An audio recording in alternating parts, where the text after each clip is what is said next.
Assalamualaikum warahmatullahi taala wabarakatuh. Bismillahirrahmanirrahim. Alhamdulillahi rabbil alamin. Wa bihi nasta'in wassalatu wassalamu ala asyrafil anbiya'i wal mursalin wa ala alihi wa sahbihi ajma'in. Rabbi shrah li sadri wa yassir li amri wa hlul 'uqdatam min lisani yafqahu qawli. Allahumma yassir wa la tu'assir wa tammim bil khair. Subhanaka la ilma lana illa ma 'allamtana innaka antal alimul hakim. Subhanaka la ilma lana illa ma 'allamtana innaka antal alimul hakim. Wa la hawla wa la quwwata illa billahil aliyyil azim. Amma ba'd. Qad qala Allah subhanahu wa ta'ala ba'da a'udzu billahi minasy syaithanir rajim. Bismillahirrahmanirrahim. Qad aflaha man zakkaha wa qad khaba man dassaha.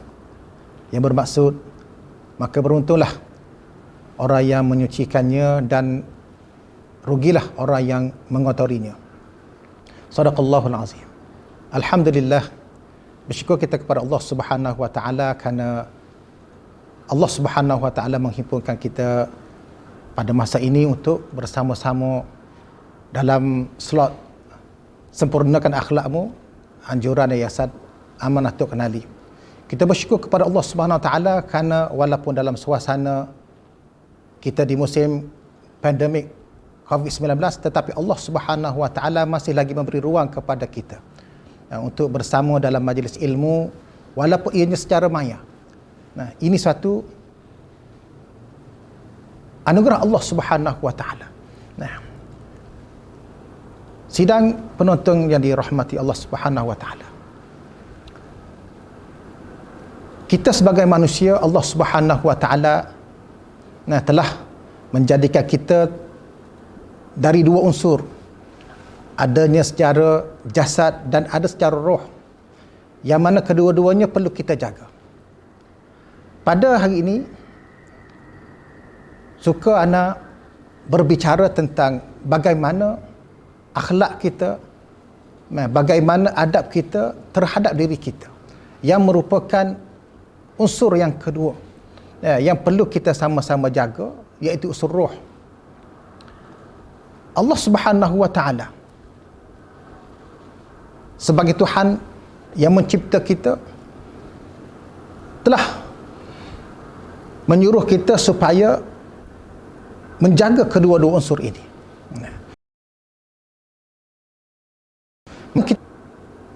Diri kita, yang kebanyakannya ia berbentuk roh, kita perlu melaksanakan beberapa adab.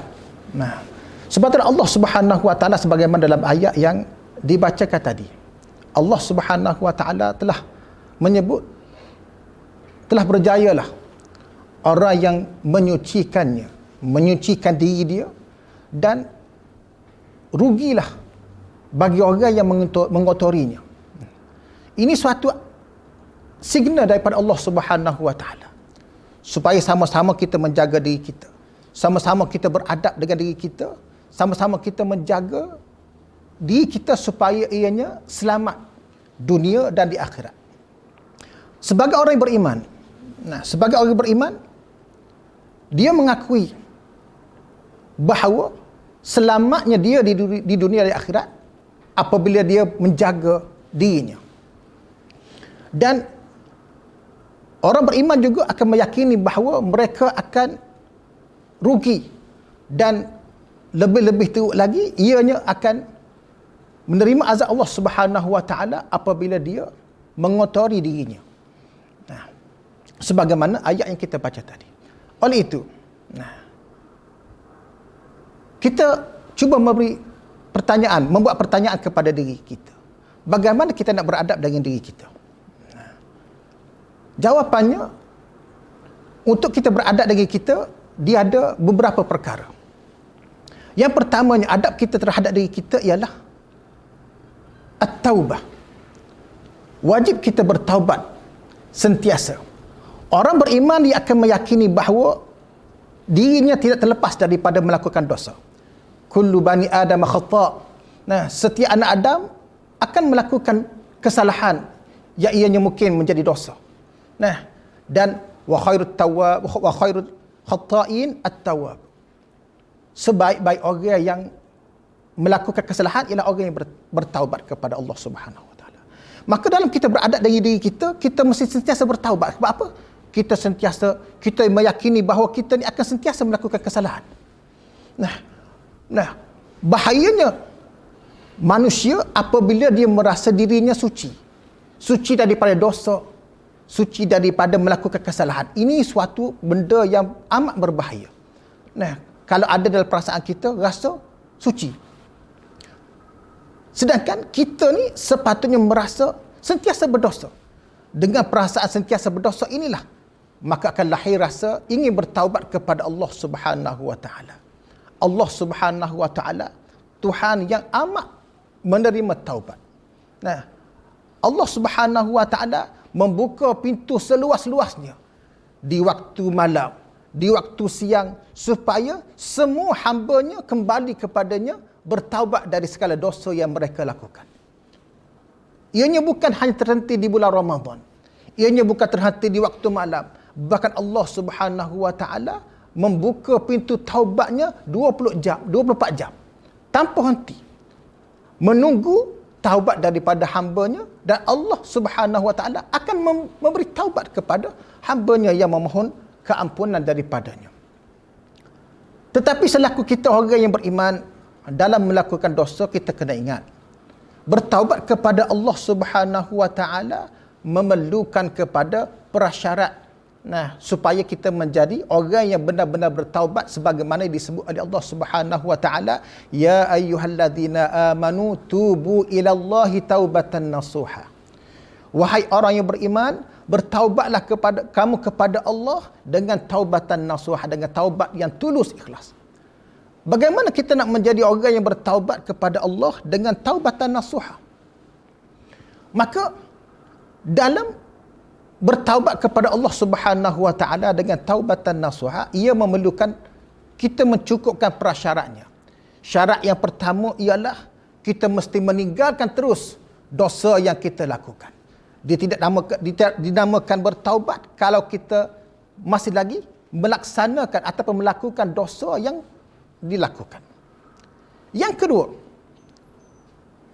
syarat yang kedua ialah mesti ada perasaan nadam. Mesti ada perasaan menyesal atas dosa yang dilakukan.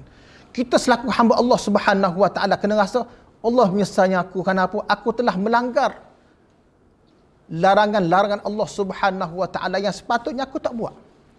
Tetapi aku langgar juga, aku buat juga.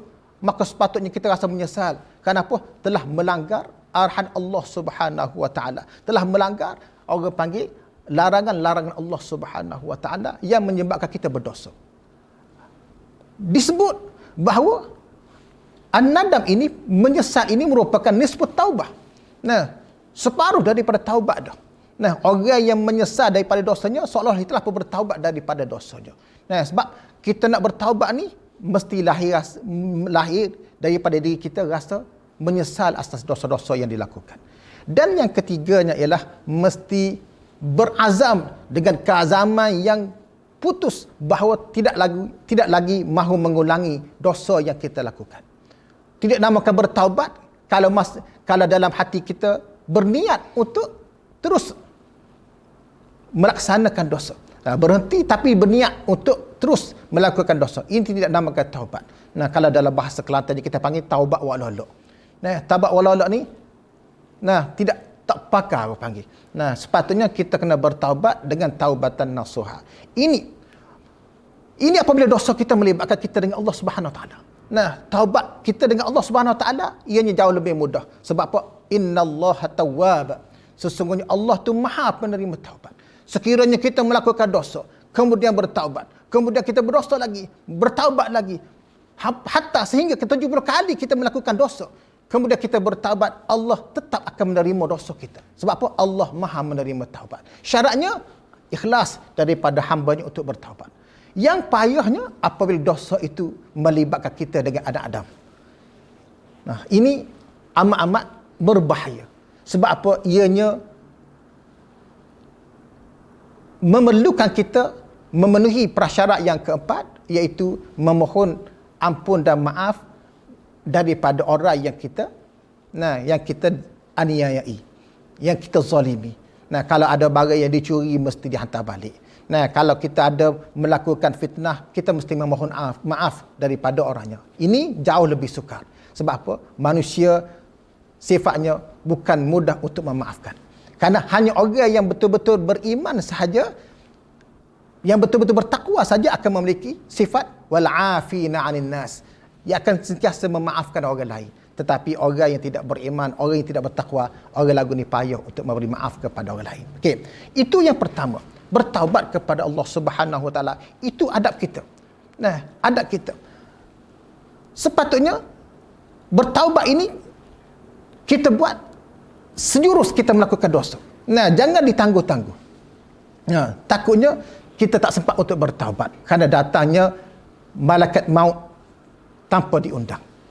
Nah, malaikat maut dia boleh mari apabila cukup masanya. Maka sebelum datangnya malaikat maut, maka sepatutnya kita bertaubat kepada Allah Subhanahu Wa Taala. Itu yang pertama. Sidang penonton yang dirahmati Allah Subhanahu Wa Taala. Yang kedua, adab kita terhadap diri kita ialah kita mesti memiliki sifat muraqabah. Muraqabah bermakna kita merasakan diri kita ni sentiasa diawasi oleh Allah Subhanahu Wa Taala. Ini satu perasaan yang amat payah. Untuk rasa sentiasa diawasi oleh Allah Subhanahu Wa Taala. Sehingga kan Nabi sallallahu alaihi wasallam mengungkapkan apabila ditanya oleh Jibril alaihissalam, apakah dia ihsan? Maka Nabi sallallahu alaihi wasallam menjawab, an ta'budallaha ka'annaka tarah, fa in lam takun tarah fa innahu yarak. Bahawa kamu beribadat kepada Allah, kamu menyembah Allah seolah-olah kamu melihat Allah Subhanahu Wa Taala. Dan sekiranya kamu tidak mampu, maka yakinlah bahawa Allah sentiasa melihat kamu.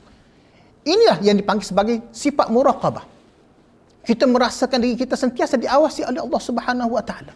Nah, muraqabah sebagaimana yang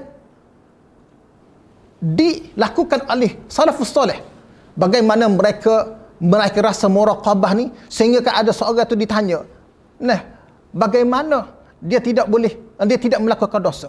Dia tidak melihat kepada, memandang kepada perkara-perkara yang mendatangkan dosa. Bagaimana jawab dia? Apabila ditanya, kenapa kamu tidak melihat benda-benda dosa? Dia kata, bagaimana aku nak melihat benda-benda dosa sedangkan sebelum aku melihat, Allah telah melihatku. Sebelum aku melihat, Allah telah melihatku. Jadi bagaimana aku nak melakukan dosa? Nah, inilah sifat muraqabah. Nah, kita lihat bagaimana kisah Abdullah bin Dinar apabila dia berjalan, nah, mengiringi Khalifah Sayyidina Umar Ibn Al-Khattab, nah, untuk ke Mekah. Di dalam perjalanannya, dia menemui seorang hamba yang sedang menjaga, mengembala kambing. Apabila dia bertemu dengan pengembala tersebut, nah, yang merupakan seorang hamba, nah, Sayyidina Umar menyebut, jualkan kepada aku kambing ini.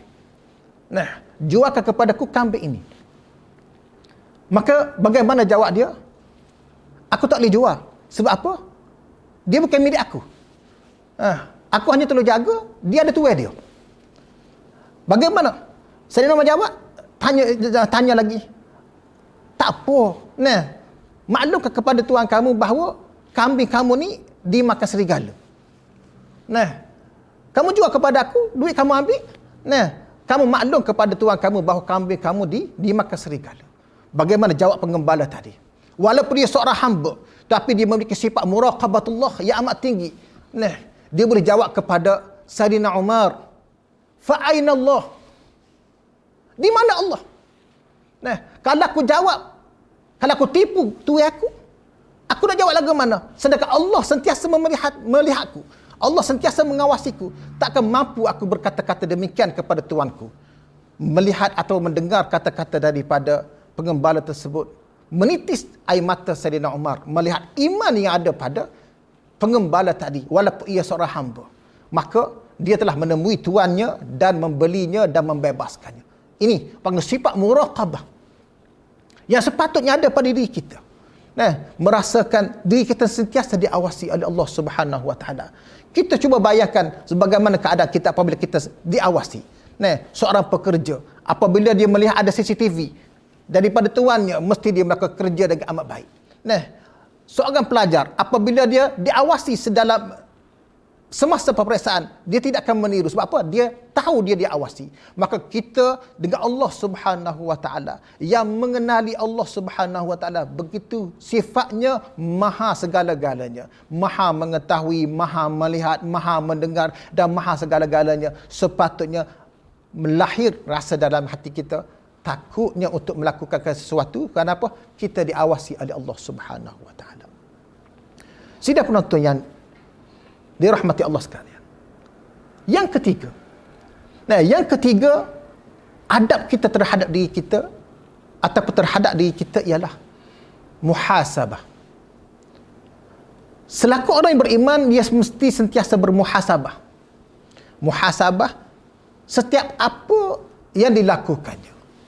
Nah, sebagaimana Allah Subhanahu Wa Taala menyarankan kepada kita dalam Al-Quran surah Al-Hashr, Ya ayyuhalladzina amanu taqullah wal tanzur nafsum ma qaddamat lighad. Wahai orang yang beriman, bertakwalah kamu kepada Allah, dan hendaklah diri seseorang itu merenung, melihat apa yang dia lakukan untuk hari esoknya. Ayat ini memberi gambaran kepada kita bahawa seseorang itu mesti sentiasa melakukan muhasabah. Muhasabah terhadap apa yang dilakukannya setiap hari. Nah, yang kita sebut sebagai koreksi. Nah, muhasabatun nafs ini perlu ada. Kenapa? Kita mesti check and balance apa yang kita lakukan setiap hari. Jika di sana adanya dosa yang kita lakukan, maka hendaklah kita bertaubat. Sekiranya kita telah pun melakukan kebaikan, dengan muhasabah yang kita lakukan, bermakna kita boleh menambah baik lagi amalan-amalan kita. Mungkin kita hanya melakukan sembahyang secara sendirian, maka kita bermuhasabah, hendaklah kita sembahyang secara berjamaah. Mungkin kita ni tidak melakukan perkara-perkara sunat, maka dengan bermuhasabah kita merenung bahawa perlunya aku melakukan perkara-perkara sunat. Okey, itu pentingnya muhasabah. Sama juga kita bermuhasabah, jika di sana adanya masa-masanya kita habiskan tanpa mendatangkan faedah kepada akhirat kita, maka sepatutnya kita kurangkan ataupun sifarkan masa-masa yang tidak berfaedah, supaya ianya terisi dengan benda-benda yang bermanfaat, terutama sekali untuk akhirat kita. Nah, ingatlah kepada kata-kata Sayyidina Umar. Nah, hasibu anfusakum qabla an tuhasabu. Hendaklah kamu hitung diri kamu sebelum kamu dihitung, sebelum kamu dihisab. Nah, bila kita menghitung kita menghitung diri kita semasa kita hidup. Cek apa yang kita lakukan seharian.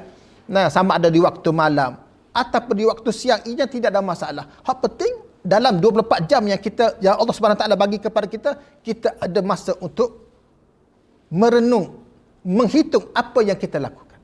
Hitung dalam arti kata melihat mana yang mendatangkan pahala, mana yang mendatangkan dosa, mana yang hanya sia-sia. Nah, sebelum kita dihisapkan. Bila kita akan dihisapkan? Jawapannya kita akan dihisapkan apabila kita bertemu dengan Allah Subhanahu Wa Taala. Di hari hisap Allah Subhanahu Wa Taala, di hari kiamat. Yang pengadilan Allah Subhanahu Wa Taala yang begitu halus. Allah Subhanahu Wa Taala akan menghitungkan segala apa yang kamu lakukan. Faman ya'mal mithqala dzarratin khairan yarah wa man ya'mal mithqala dzarratin syarran yarah. Nah, walaupun hanya sebesar zarah yang kita lakukan, ianya akan dihitung, akan diperlihatkan, dipertontonkan kepada kita untuk dihisap. Bayangkan kalau sebesar zarah pun dihitung, apatah lagi yang kita lakukan itu sebesar gajah. Allahu Akbar. Pasti ia tidak terlepas daripada hitungan Allah Subhanahu Wa Taala yang maha adil. Nah, dan hitungan Allah Subhanahu Wa Taala dia tidak akan terlepas walaupun perkara itu kecil. La yughadiru saghiratan wala kabirah. Nah, tidak akan terlepas besar, kecil ataupun besar. Nah, kesemuanya terhitung dalam hitungan Allah Subhanahu Wa Taala. Jadi sebelum datangnya hitungan yang begitu detail ini, sepatutnya kita merenung diri kita. Nah, merenung diri kita, ya Allah, selamatkanlah aku. Ya Allah, berilah aku ni masa-masa yang bermanfaat, bukannya masa-masa yang mendatangkan dosa kepada kamu. Nah, itu yang ketiga, muhasabah. Muhasabah, nah, ianya mudah untuk disebut tetapi amat sukar untuk dilakukan. Nah, kerana ia memerlukan perasaan dalaman kita yang kuat untuk kembali kepada Allah Subhanahu Wa Taala. Muslimin muslimat, nah, sidang penonton sekalian. Yang keempat, nah, yang terakhir. Nah, yang terakhir, adab kita terhadap diri kita disebut sebagai mujahadah. Mujahadah. Mujahadah ini, walaupun kita sebut mujahadah bermakna kita melakukan perkara dengan bersungguh-sungguh. Tetapi mujahadah di sini mujahadatun nafs. Kita mesti melawan diri kita. Apa makna melawan diri kita? Melawan di sini ialah kita kena istiharkan perang kepada diri kita. Nah, bagaimana kita nak berperang dengan diri kita? Berperang diri kita ialah supaya kita pastikan diri kita ni tidak melakukan benda-benda larangan Allah Subhanahu Wa Taala. Kita kena berperang. Kalau kamu melakukan benda-benda yang melanggari perintah Allah Subhanahu Wa Taala, maka kita kena istihar perang walaupun terhadap diri kita sendiri.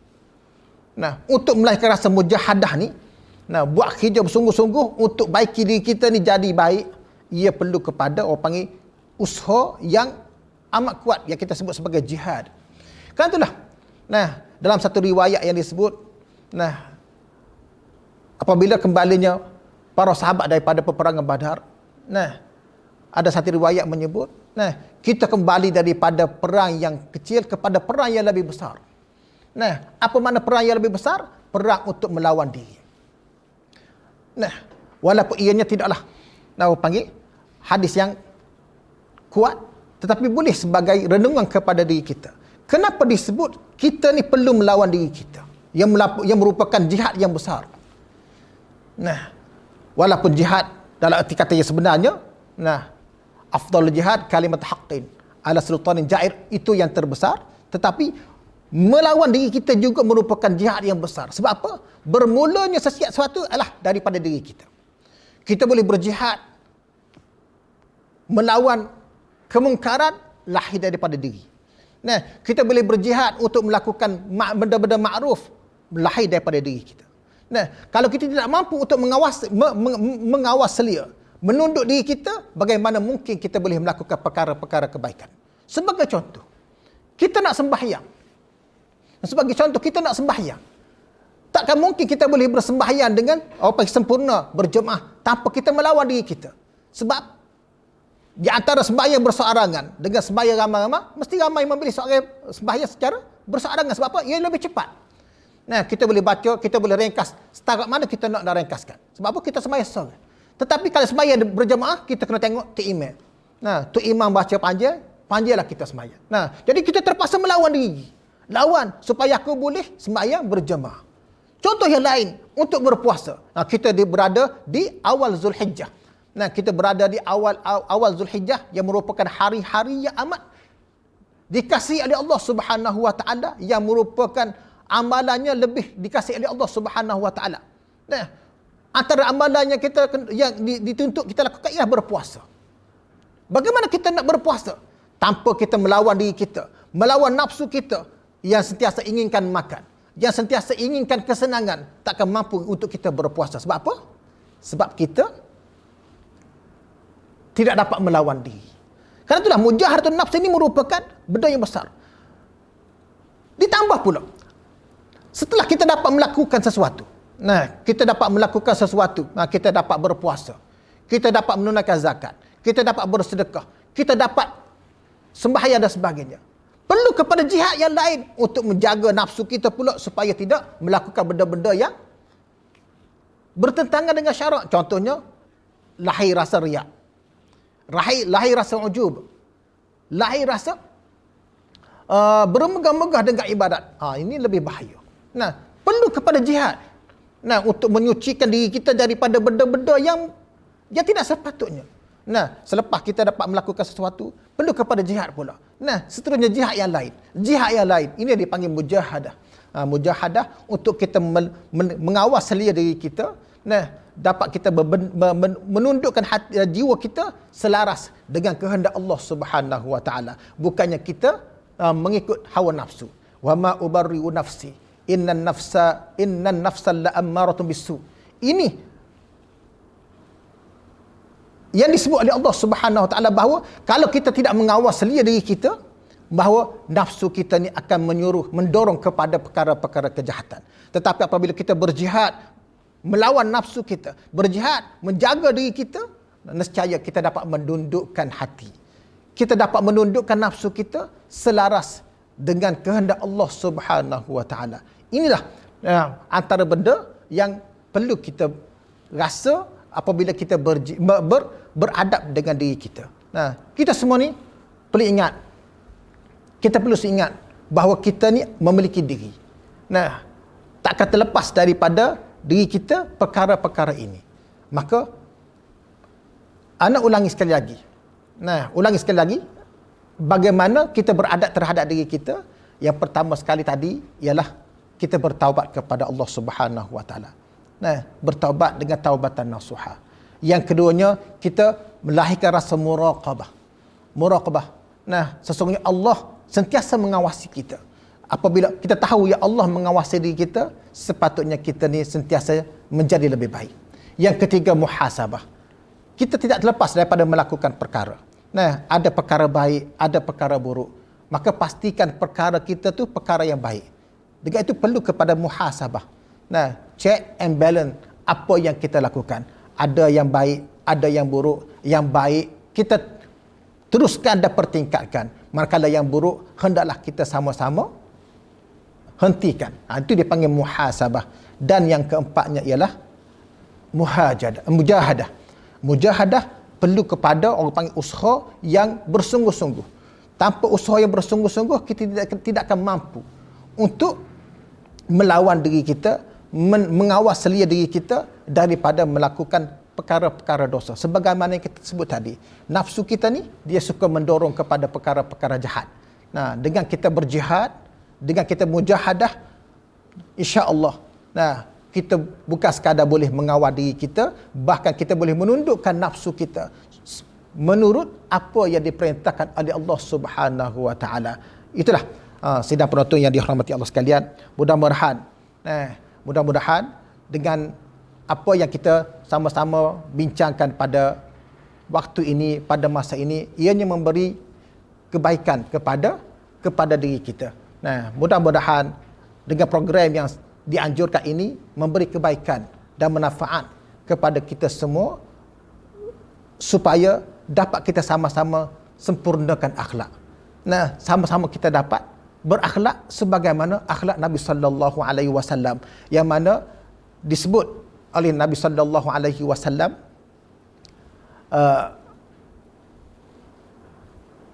innama bu'ithu li utammima makarimal akhlak, sesungguhnya aku diutuskan untuk menyempurnakan akhlak yang mulia. Jadi menjurus kepada hadis tersebut, marilah sama-sama sekali lagi saya menyeru kepada sidang diri yang sendiri, di anda sendiri, dan kepada sidang penuntut sekalian untuk sama-sama kita perbaiki akhlak kita. Mudah-mudahan kita akan menjadi hamba Allah yang terbaik, hamba Allah yang diredai oleh Allah Subhanahu wa taala, yang akan dimasukkan dalam syurganya. Wallahu Subhanahu wa taala alam. Yang baik itu daripada Allah Subhanahu wa taala, yang buruk itu daripada keburukan dan kejahatan diri hamba sendiri. Wallahu alam. Assalamualaikum warahmatullahi taala wabarakatuh.